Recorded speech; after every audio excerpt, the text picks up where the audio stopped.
Méthode matricielle d'Huffman et polygone de fusion. 2, 3. Méthode matricielle d'Huffman.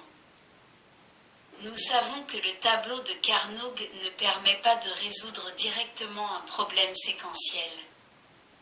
En effet, il ne peut exister pour chaque combinaison des variables d'entrée qu'une valeur pour la sortie, c'est-à-dire une valeur par case élémentaire du tableau. Il convient donc de rechercher une représentation qui permette l'introduction d'une ou de plusieurs variables secondaires comme vu précédemment. 2, 3. 1. Séquence. On appelle séquence une succession bouclée d'états stables séparés par des états transitoires. La figure 19 représente un exemple de séquence. 2, 3. 2. Résolution d'un problème par la méthode matricielle. Pour illustrer cette méthode, reprenons encore le même exemple. A. Analyse. On dispose de deux variables d'entrée, M et A. Ces deux variables permettent d'obtenir 2 puissance 2 égale 4 combinaisons.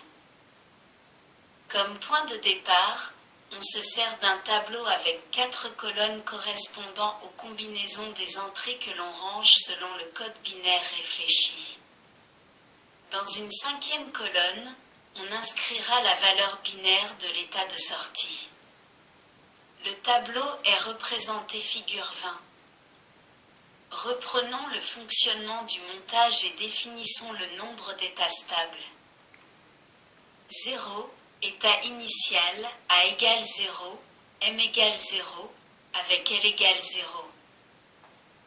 1. Action sur M, A égale 0, M égale 1 d'où, L égale 1. 2. M est relâché à égale 0, M égale 0, et L toujours à 1. 3 actions sur A égale 1, M égale 0, et L égale 0. 4 actions simultanées sur A et M, A égale 1, M égale 1, on a choisi de privilégier l'arrêt, L égale 0. B. Construction de la matrice primitive des états. On appelle matrice primitive des états un tableau du modèle de la figure 20 dans lequel il y a une ligne par état stable telle que représentée figure 21. On positionne chaque état stable dans la case pour laquelle les variables M et A sont aux valeurs ayant entraîné cet état stable. Exemple. Pour A égale 0, M égale 0 état stable, L égale 0. A égale 0, M égale un état stable, L égale 1. A égale 0, M égale 0 état stable, L égale 1. A égale 1, M égale 0 état stable, L égale 0. A égale 1, M égale un état stable, L égale 0. Il est maintenant nécessaire de positionner les états transitoires. Les états transitoires sont situés à l'intersection de la ligne sur laquelle figure l'état stable initial et de la colonne dans laquelle figure l'état stable suivant. La figure 22 montre ces états transitoires. Nous savons qu'il est impossible que deux variables commutent simultanément. Pour matérialiser ceci sur la matrice primitive, il convient de hachurer pour les éliminer toutes les cases pour lesquelles sur une même ligne deux variables changent par rapport à la combinaison des variables qui a provoqué l'état stable inclus dans cette ligne. Nous obtenons ainsi le tableau de la figure 23. Dans notre exemple, pour l'état stable 0, A égale 0, M égale 0, il faut hachurer la case où A égale 1, M égale 1. Pour l'état stable 1, A égale 0, M égale 1, il faut hachurer la case où A égale 1, M égale 0. Pour l'état stable 2, A égale 0, M égale 0, il faut assurer la case ou a égale 1, m égale 1. Pour l'état stable 3, a égale 1, m égale 0, il faut assurer la case ou a égale 0, m égale 1. Pour l'état stable 4, a égale 1, m égale 1, il faut assurer la case ou a égale 0, m égale 0. Il est maintenant nécessaire d'examiner les cases restantes. Ligne 1. Case 10, a égale 1, m égale 0. Si l'on appuie sur A, alors que L est éteinte, on évolue vers une situation analogue à l'état stable 3, A égale 1, M égale 0, L égale 0, on écrit donc 3 dans la case, ce qui montre que l'on passe par l'état transitoire 3. Ligne 2. Case 11, A égale 1, M égale 1. Si l'on appuie sur A, alors que M n'a pas été relâché, on va vers l'extinction de la lampe, donc vers l'état stable 4, A égale 1, M égale 1, L égale 0. On inscrit 4 dans la case. Ligne 3. Case 0, 1, A égale 0, M égale 1.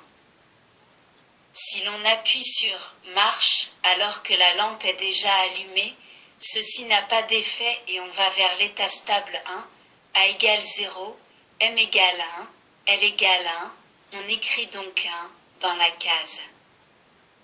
Ligne 4. Case 0, 0, A égale 0, M égale 0. On relâche A et la lampe reste éteinte, on va donc vers l'état stable 0, A égale 0, M égale 0, L égale 0, on écrit 0 dans la case. Ligne 5. 1, case 0, 1, A égale 0, M égale 1. On relâche A alors que A et M étaient actionnés et que L était éteinte. La lampe se rallume car on revient à l'état stable 1, A égale 0, M égale 1, L égale 1, on écrit donc 1 dans la case. 2, case 10, A égale 1, M égale 0. On relâche le bouton marche alors que L est éteinte, on revient donc vers l'état stable 3, A égale 1, M égale 0, L égale 0, on écrit donc 3 dans la case. On obtient ainsi la matrice primitive complétée de la figure 24. C. Recherche de la matrice contractée. Il est souhaitable de ramener la matrice primitive des états à une matrice contractée afin de diminuer le nombre de lignes supplémentaires, celles-ci introduisant de nouvelles excitations et de nouvelles variables complémentaires au transfert. Règle de contraction ou de fusion. Il est possible de contracter la matrice primitive des états en superposant deux lignes si elles présentent verticalement les mêmes états. On peut fusionner deux lignes en une seule lorsqu'il y a un état stable ou un transitoire de même numéro situé dans la même colonne ou un état stable ou transitoire avec une case assurée située dans la même colonne. En effet, la case assurée indique que, pour des raisons technologiques, ce cas ne peut se produire et est donc indifférent. Les états de sortie n'interviennent pas dans les superpositions possibles. Étude des possibilités pour la ligne 1. Comparons la ligne 1 avec la ligne 2, elles ne sont pas superposables car pour A égale 0 et M égale 0, on a l'état 0 sur la première ligne et 2 sur la seconde. Comparons la ligne 1 avec la ligne 3, elles ne sont pas superposables car on a 0 sur la première ligne et 2 sur la troisième pour A égale 0 et M égale 0. Comparons la ligne 1 avec la ligne 4, ces deux lignes sont superposables car on a 0, correspond à 0, à 1 correspond une impossibilité, à une impossibilité correspond 4, à 3 correspond 3.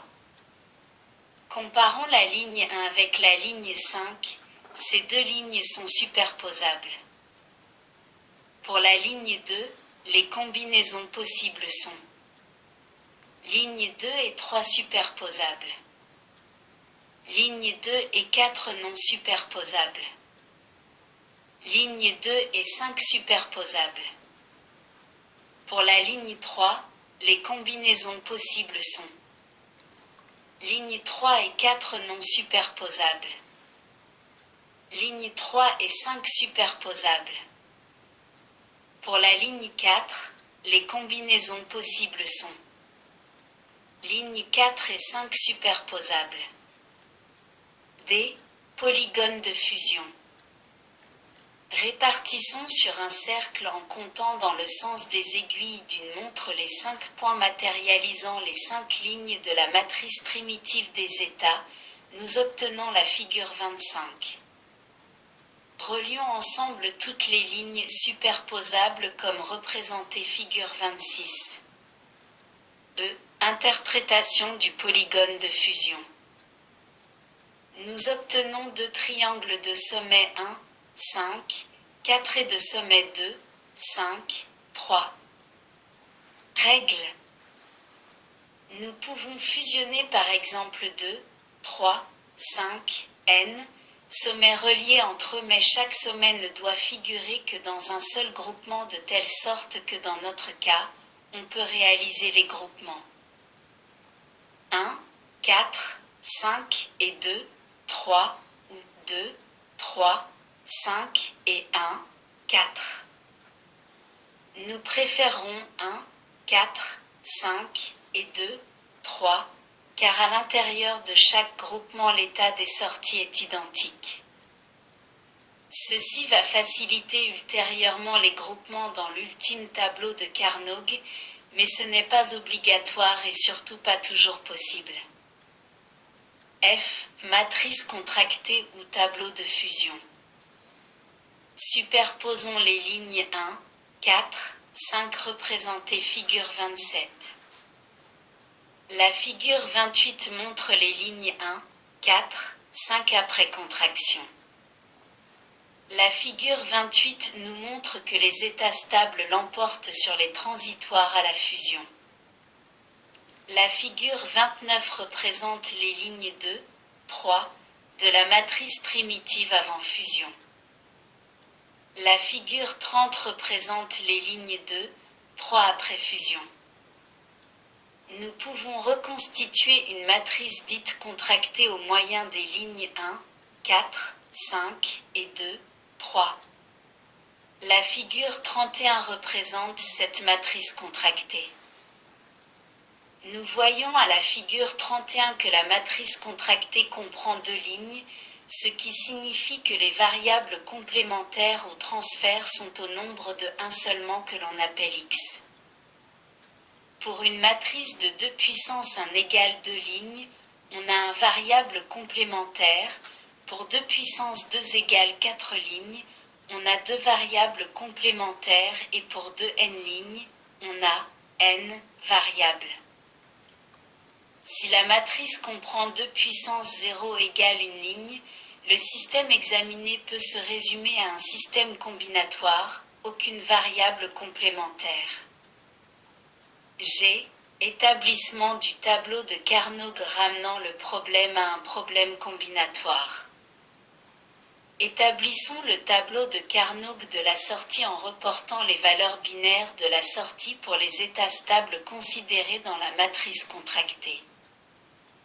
On recherchera l'état L pour un état stable donné dans la matrice primitive des états, figure 21.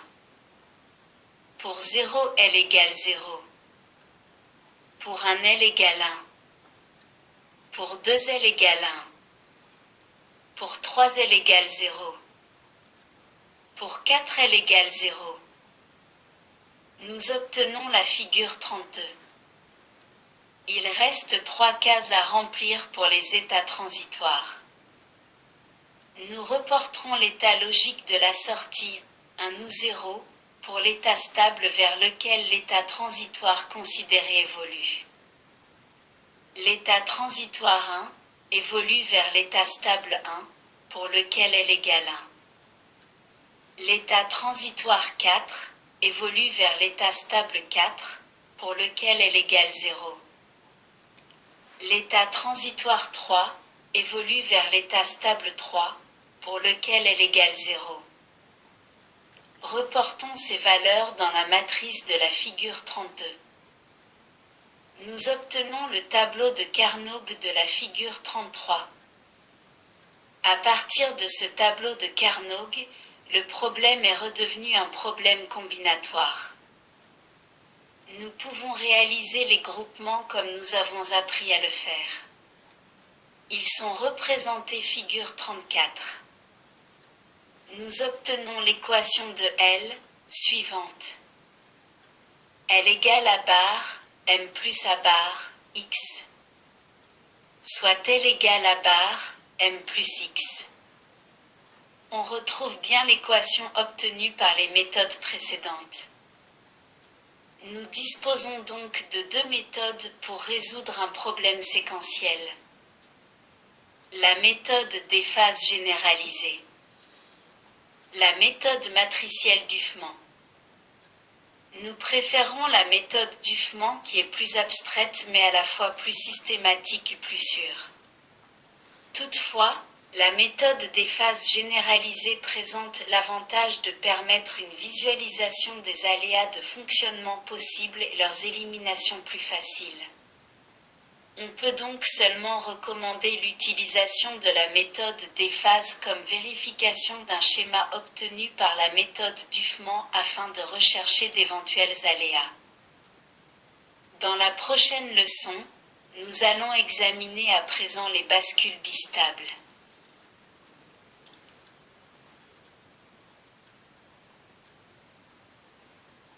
Merci de votre écoute. À bientôt.